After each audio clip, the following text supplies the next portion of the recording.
नमस्कार प्रिय दर्शकों, हाजिर हूं मैं सूर्य राशि परिवर्तन प्रभाव को लेकर।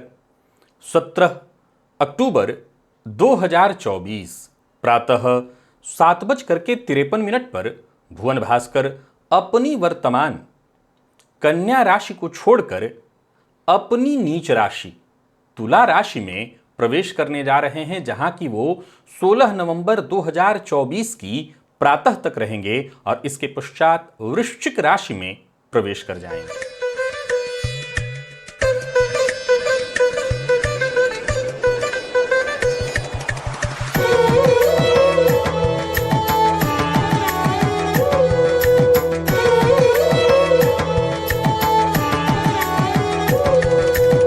मेष से लेकर मीन राशि पर्यंत प्रत्येक राशि के जातकों के लिए आत्मा, पिता, सरकारी नौकरी, पद प्रतिष्ठा, मान सम्मान के कारक सूर्य क्या प्रभाव लेकर के आ रहे हैं। क्योंकि सूर्य जब अपना शुभ प्रभाव देते हैं तो जातक जीवन के प्रत्येक क्षेत्र में उच्च सफलता हासिल करता है। तो वहीं जब सूर्य अपना खराब प्रभाव उत्पन्न करते हैं तो मान सम्मान की हानि, पिता को कष्ट, नेत्र पीड़ा, आत्मविश्वास की कमी। प्रिय दर्शकों, सूर्य ग्रहों के राजा हैं और सूर्य का अपनी नीच राशि में संचरण करना कहीं ना कहीं मेष से लेकर मीन राशि पर्यंत प्रत्येक राशि के जातकों के लिए यह समय बहुत श्रेष्ठ और शुभ फल प्रदायक नहीं होगा। अब देखिए, तो सूर्य इस गोचर काल के दौरान किसी भी पापग्रह या शुभ ग्रह से दृष्ट तो नहीं होंगे, पर फिर भी इनका यह गोचर आपको किस तरह से प्रभावित करने वाला है प्रारंभ में ही बता दूं। यह राशिफल मैं आपको आपके चंद्र राशि के आधार पर बताने जा रहा हूं। यानी आपकी जन्म कुंडली में चंद्रमा जिस राशि में बैठे हैं वही आपकी जन्म राशि या चंद्र राशि है, उसी के आधार पर आप इस राशिफल को देखिए। चलिए चर्चा प्रारंभ करते हैं। सबसे पहली चर्चा मेष की है।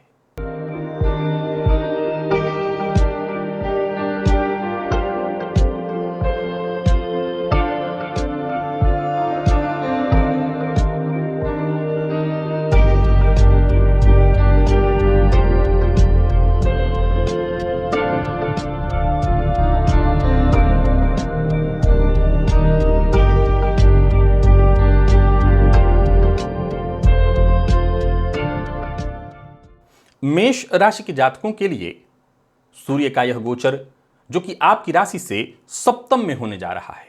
सूर्य आपके लिए पंचम के स्वामी बनकर के सप्तम में गोचर करेंगे। सप्तम भाव आपके दांपत्य जीवन का है।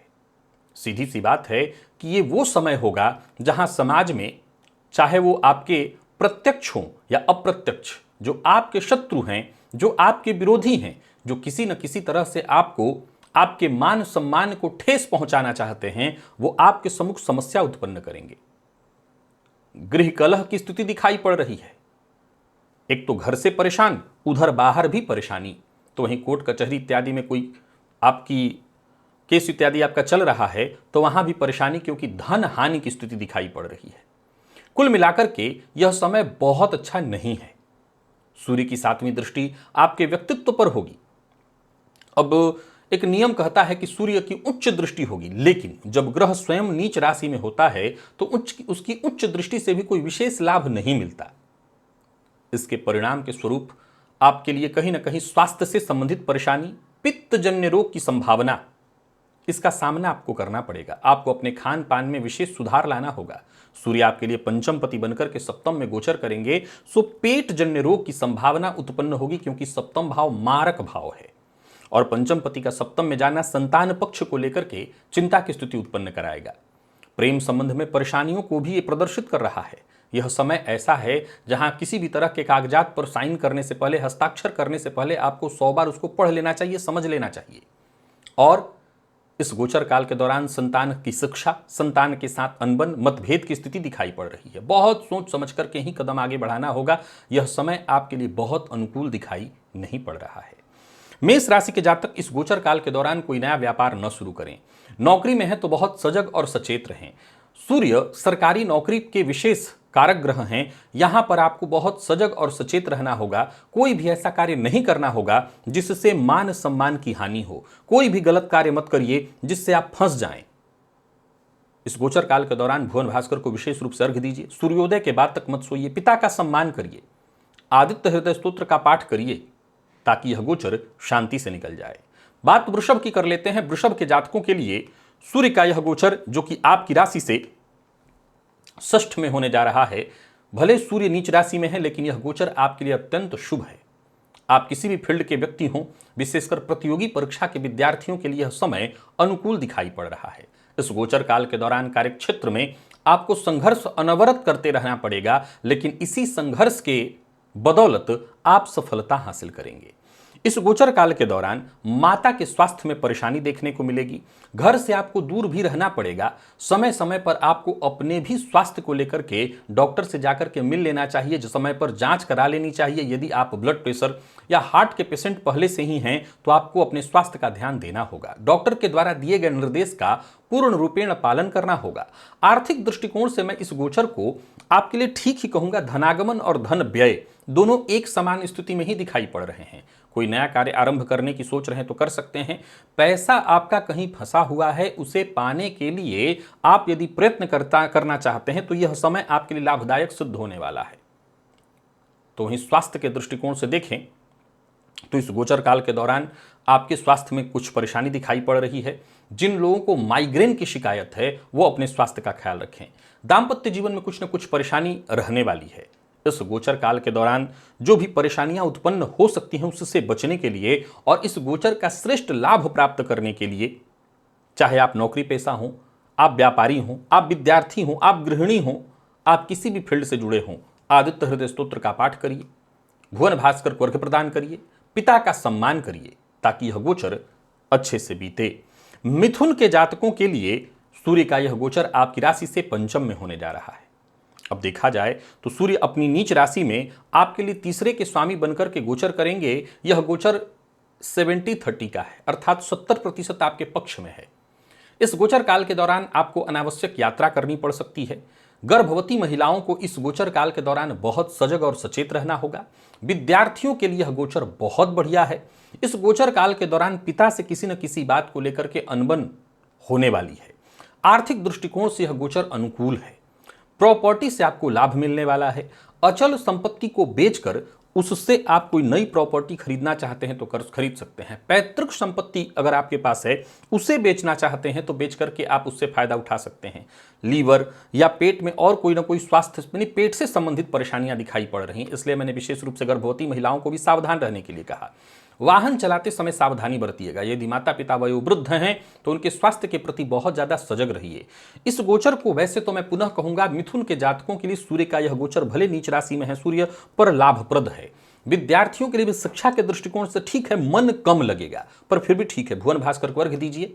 आदित्य हृदय स्तोत्र का पाठ करिए और हो सके तो रविवार के दिन नमक कम से कम दोपहर तक मत खाइए, यह गोचर और अच्छा होगा। और कर्क के जातकों के लिए सूर्य का यह गोचर आपकी राशि से चतुर्थ में होने जा रहा है जो कि बहुत अच्छा नहीं है। चतुर्थ का यह गोचर आपके लिए कई तरह से परेशानियां लाएगा। माता के स्वास्थ्य में परेशानी, गृह कलह की संभावना, मित्र से धोखा, तो ही कार्यक्षेत्र में उच्चाधिकारी इसके आपके विरुद्ध होंगे। मित्र भी अगर धोखा दे वक्त आने पर जब मित्र की सहायता की आपको आवश्यकता होगी और मित्र हाथ खींच ले, लोभ में पड़कर के मित्र आपको नुकसान पहुंचा दे तो इसमें कोई आश्चर्य नहीं होगा। अगर जन्म कुंडली में कोई और प्रतिकूल परिस्थिति जिसमें से एक ढैया चल रही है, आपको और कुछ प्रतिकूल परिस्थिति चल रही हो तो इस गोचर काल के दौरान आप परेशानी में पड़ेंगे, धोखा खाएंगे और कार्यक्षेत्र में अधिक कार्य के चलते, अधिक प्रेशर के चलते आपको स्वास्थ्य संबंधी परेशानियों का भी सामना करना पड़ेगा। घर में माता पिता ऐसे हैं जिनको हड्डियों में दर्द की शिकायत है, जिनको हार्ट की परेशानी है, उनके स्वास्थ्य का विशेष ख्याल रखना होगा।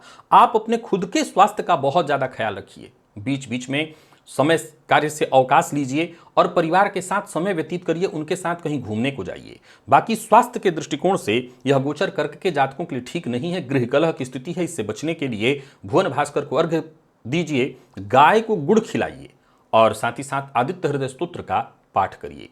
सिंह के जातकों के लिए यह गोचर बड़ा जबरदस्त है। अर्थ की दृष्टि से, सफलता की दृष्टि से, भविष्य को लेकर के यदि कोई कुछ सोचना है तो भी जबरदस्त। यह गोचर बहुत बढ़िया माना जाएगा आपके लिए। कार्य क्षेत्र में जबरदस्त सफलता, समय आपके लिए पूरी तरह से अनुकूल होगा। यूं समझ लीजिए कि जो होगा आपके मन की ही होने वाला है। यह जरूर है कि थोड़ी दुविधा की स्थिति आपके लिए रहेगी, मैं इससे इनकार नहीं करता, दुविधा में आप रहेंगे, पर फिर भी यह गोचर बहुत बढ़िया है। भुवन भास्कर की यदि आराधना करें, प्राणायाम इत्यादि करें ताकि दुविधा से आप बच सकें। वाणी पर अपने नियंत्रण रखिए। यह गोचर आपके लिए हर तरह से लाभ, यश, मान सम्मान प्रदान करने वाला है। आंखों से संबंधित यदि कोई परेशानी थी तो उसमें भी राहत मिलेगी। कुल मिलाकर के सिंह के जातकों के लिए सूर्य का यह गोचर हर तरह से अद्भुत है, अत्यंत श्रेष्ठ है। भुवन भास्कर को अर्घ देते रहिएगा और इस गोचर का जितना हो सके लाभ उठाइए। आप चाहे नौकरी पेशा हो, व्यापारी हो, यह वृद्धि का समय है, विकास का समय है। कुछ नया व्यापार शुरू करने की सोच रहे हैं, यह अति उत्तम समय है आपके लिए। कन्या के जातकों को इस गोचर काल के दौरान बहुत सजग और सचेत रहना होगा। यह गोचर ठीक नहीं है, बहुत सोच समझ करके काम करना होगा। अपनी योग्यता का भलीभांति अनुमान लगा करके और समय का सदुपयोग करते हुए ही आपको आगे बढ़ना होगा, क्योंकि यह गोचर आपके मन में निराशा की भावना उत्पन्न करने वाला है। व्ययपति बने सूर्य धन भाव में गोचर करेंगे। पैतृक संपत्ति को लेकर के केवल विवाद ही नहीं होगा, वरन पैतृक संपत्ति को लेकर के आपको कोर्ट तक जाना पड़ सकता है। यह ऐसा समय है जहां आपको परेशानी होगी, सरकारी कार्यों से परेशानी होगी, उच्चाधिकारी कार्यस्थल पर परेशानी का कारण बनेंगे। धन, यश, मान सम्मान सबकी कहीं ना कहीं हानि है। दांपत्य जीवन में भी परेशानी, माता पिता के साथ अनबन या मतभेद, स्वास्थ्य के दृष्टिकोण से भी प्रतिकूल। यानी कन्या के जातकों के लिए सूर्य का यह गोचर ठीक नहीं है। सबसे ज्यादा आपको जिन चीजों का ख्याल रखना है वो है अपनी वाणी का। वाणी पर नियंत्रण रखिए। कड़वी वाणी का प्रयोग आपको बहुत बड़ी मुसीबत में डाल देगा। इस गोचर काल के दौरान कुछ अखाद्य जो खाद्य पदार्थ हैं, मांसाहार, मद्यपान, इनसे जितना हो सके दूरी बनाकर रखिए। झूठ बोलने से बचिए। पितरों की आराधना करिए। माता पिता की कही बात को मानिए। किसी भी तरह के गलत कार्य को करने से बचिए, तभी जाकर के इस गोचर काल के दौरान थोड़ी राहत पाएंगे, अन्यथा यह गोचर ठीक आपके लिए नहीं है। आदित्य हृदय स्तोत्र का भी पाठ करिए। गाय को गुड़ खिलाइए। तुला के जातकों की बात करें तो यह गोचर आपके लिए बढ़िया है, कुछ मामलों में और कुछ मामलों में खराब। स्वास्थ्य के दृष्टिकोण से यह गोचर ठीक नहीं है। लाभ के दृष्टिकोण से यह गोचर बहुत बढ़िया है। आकस्मिक धन लाभ की योग, सरकारी क्षेत्र से लाभ की योग। यानी स्वास्थ्य के लिए मैं दोबारा नहीं कहूं, एक बार में बस इतना समझ लीजिए कि स्वास्थ्य पर प्रतिकूल प्रभाव लेकर के आ रहा है। हार्ट पेशेंट हैं, ब्लड प्रेशर या आंखों से संबंधित परेशानी है, हड्डियों का दर्द, आपको स्वास्थ्य का ख्याल रखना होगा। कार्यक्षेत्र में आपके लिए सफलता है। आप यूं समझ लीजिए कि बस आपको लगे रहना है, अपना काम करना है, सफलता मिलेगी। ये न केन प्रकारेण आप सफलता हासिल करने वाले हैं। यात्रा भी आपके लिए लाभप्रद रहने वाली है।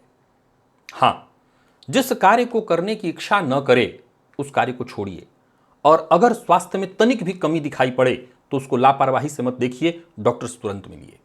बाकी फायदे के दृष्टिकोण से बढ़िया है। नौकरी पेशा हैं आप, व्यापारी हैं आप, विद्यार्थी हैं आप, बढ़िया रहने वाला है यह गोचर।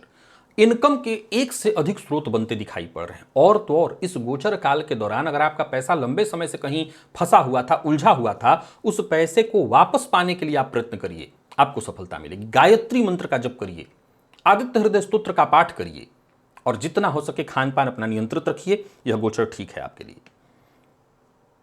वृश्चिक के जातकों के लिए यह गोचर ठीक नहीं है।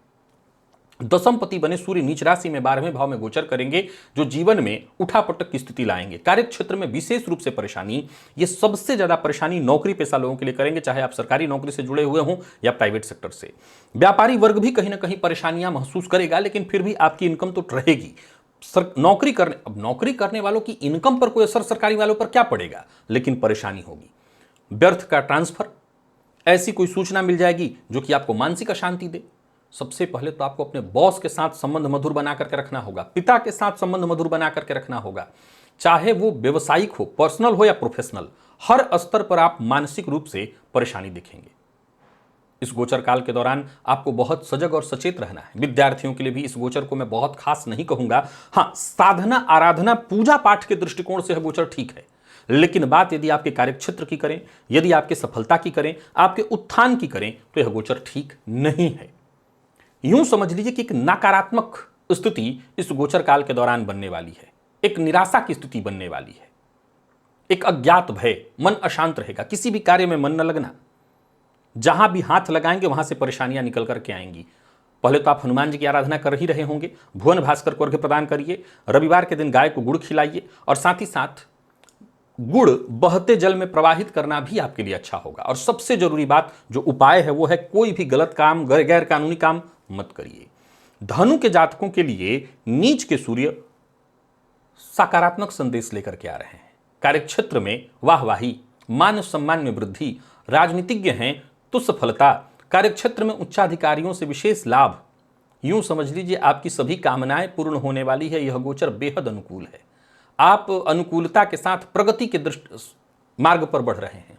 नौकरी की तलाश में थे तो नौकरी मिलेगी, व्यापार आरंभ करने की सोच रहे हैं तो व्यापार में सफलता, भाग्य का साथ मिलेगा। यूं समझ लीजिए कि यह गोचर संभावनाओं से परिपूर्ण है।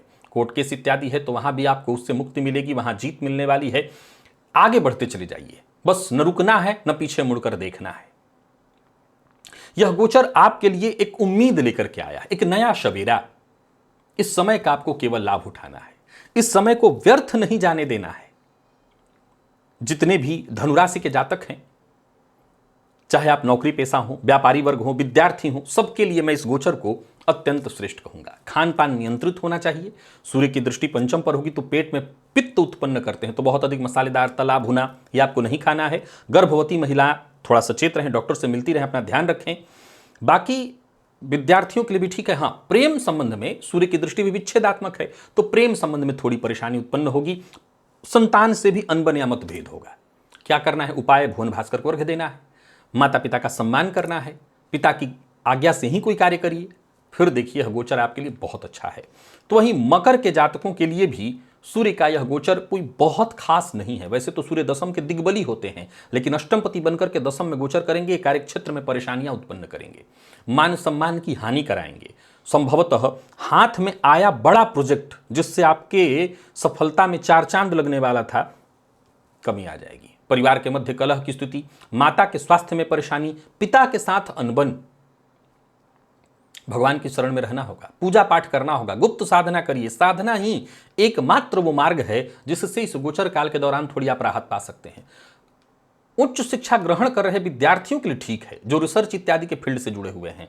बाकी अगर देखा जाए तो तुला के सूर्य आपके लिए बहुत शुभ प्रतीत नहीं हो रहे हैं, ये कहीं ना कहीं परेशानी। अब सवाल उठता है कि सूर्य का दिग्बली होना हमारे लिए कोई फायदेमंद नहीं होगा? होगा, कुछ तो होगा, लेकिन बहुत सजग और सचेत रहना है। परेशानियां जस्ट पीछे से आएंगी एकाएक, और आप जब तक समझ पाएंगे तब तक आप मुसीबत से घिर चुके होंगे। तो सचेत रहना है। स्वास्थ्य का ख्याल विशेष रूप से, अगर माता पिता बुजुर्ग हैं, उनको ब्लड प्रेशर की शिकायत है, हार्ट की परेशानी है, उनको परेशानी आ जाएगी। पता चला कि आप मानसिक शांति पाने वाले थे, तब तक मानसिक अशांति दरवाजे पर दस्तक दे दे, यानी परेशानियों से मुक्ति नहीं दिखाई पड़ रही। भुवन भास्कर को अर्घ्य प्रदान करिए। रविवार के दिन विशेष रूप से नमक का त्याग करिए, आदित्य हृदय स्तोत्र का पाठ करिए, ताकि शांति से यह गोचर निकले। और कुंभ के जातकों के लिए यह गोचर ठीक है, अनुकूल है। पारिवारिक स्तर पर भी देखा जाए तो आकस्मिक कुछ घटनाएं घटित होंगी, जीवन साथी से सहयोग मिलेगा। हालांकि जीवन साथी के स्वास्थ्य को लेकर के थोड़ी चिंता रहेगी, पिता के स्वास्थ्य को लेकर के भी चिंता, और आपको अपने खुद के जीवन शैली में सुधार लाना होगा, आचरण अपना पवित्र करना होगा, नहीं तो आप किसी प्रतिकूल परिस्थिति में फंस सकते हैं। ध्यान करिए, प्राणायाम करिए, पिता के स्वास्थ्य का ध्यान करिए, पिता का सम्मान करिए। नौकरी पेशा है तो सफलता मिलने वाली है, प्राइवेट सेक्टर से जुड़े हैं तो सफलता, कोई नया व्यापार शुरू करने की सोच रहे हैं तो कर सकते हैं। यह गोचर ऐसा है कि जब आप अगर पार्टनरशिप में कोई व्यापार शुरू करने की सोच रहे हो तो वहां पर आपको सफलता मिल जाएगी। यानी पार्टनरशिप में व्यापार शुरू करने के लिए यह गोचर उत्तम दिखाई पड़ रहा है। पार्टनर के साथ संबंध आपको मधुर बनाए रखना होगा, तो उसमें आपको सफलता मिलेगी। बाकी इस गोचर काल के दौरान किसी भी तरह की परेशानी से बचने के लिए भुवन भास्कर को अर्घ्य देना है, आदित्य हृदय स्तोत्र का पाठ करना है। जीवन साथी की कही बात को मानना भी आपके लिए किसी उपाय से कम नहीं है। जीवन साथी के साथ तालमेल बिठा करके चलिए। अगर पार्टनरशिप में व्यापार करते हैं तो पार्टनर की कही बात को मानिए। विद्यार्थियों के लिए ठीक है। गायत्री मंत्र का जप भी आपके लिए इस गोचर काल के दौरान बहुत लाभदायक होगा। तो ये उपाय करिए और इस गोचर का फायदा उठाइए। और मीन के जातकों के लिए सूर्य का यह गोचर, जो कि आपकी राशि से अष्टम में है, अनुकूल है। हालांकि स्वास्थ्य में थोड़ी परेशानी तो तब भी है, लेकिन फिर भी सफलता मिलेगी। कार्यक्षेत्र में छोटी मोटी बाधाएं, परेशानियां आती रहेंगी, पर सफलता आपको मिल जाएगी। धनागमन होगा, धन संचयन भी होगा। पार्टनरशिप की यदि बात करें तो यहां संबंध में थोड़ी परेशानी आ सकती है, लेकिन काम आपके बनेंगे। बस इतना ध्यान रखिए, जरा जरा सी बात पर भड़क जाना, कड़वी वाणी का प्रयोग करना, यह संबंध के लिए हानिकारक हो सकता है, इससे आपको बचना होगा। तो वाणी पर नियंत्रण रखिए, सोच समझ करके बोलिए, सत्य बोलिए, पर ऐसा कड़वा सत्य मत बोलिए जो सामने वाला बर्दाश्त ही न कर पाए। बाकी इस गोचर काल के दौरान देखा जाए तो अगर आप पुरुषार्थी हैं और हर जगह रिस्क लेने में भरोसा रखते हैं, पुरुषार्थ करने में भरोसा रखते हैं, तो यह समय आपके लिए उत्तम सिद्ध होगा। कुछ नया करना चाहते हैं, कोई बड़ा करना चाहते हैं, कर सकते हैं, यात्रा कर सकते हैं। कोर्ट कचहरी से संबंधित यदि कोई परेशानी थी, कोई मसला था, वहां पर आपको जय देखने को मिलेगा। व्यर्थ के व्यय की स्थिति है, चोट चपेट की घटना भी घटित हो सकती है। प्रतियोगी परीक्षा के विद्यार्थियों के लिए बहुत बढ़िया है समय। वाहन चलाते समय आपको सावधानी बरतनी है, खुद के स्वास्थ्य का ख्याल रखना है, और अगर कहीं आप हड्डियों जोड़ों के दर्द से परेशान है, आर्थराइटिस की शिकायत है आपको, अथवा हार्ट की परेशानी है, तो आपको अपने स्वास्थ्य का ख्याल रखना होगा। क्या करना हो पाए? आदित्य हृदय स्तोत्र का पाठ करिए, भुवन भास्कर को अर्घ्य प्रदान करिए, गायत्री मंत्र का जप करिए। ये सभी छोटे छोटे उपाय सूर्य के इस गोचर काल के दौरान आपको राहत देंगे और इस गोचर से आपको फायदा दिलाएंगे। तो प्रिय दर्शकों, ये था मेष से लेकर के मीन राशि पर्यंत प्रत्येक राशि के जातकों के लिए सूर्य राशि परिवर्तन का प्रभाव। आज के लिए बस इतना ही, इजाजत दीजिए, पुनः मुलाकात होगी। तब तक के लिए नमस्कार।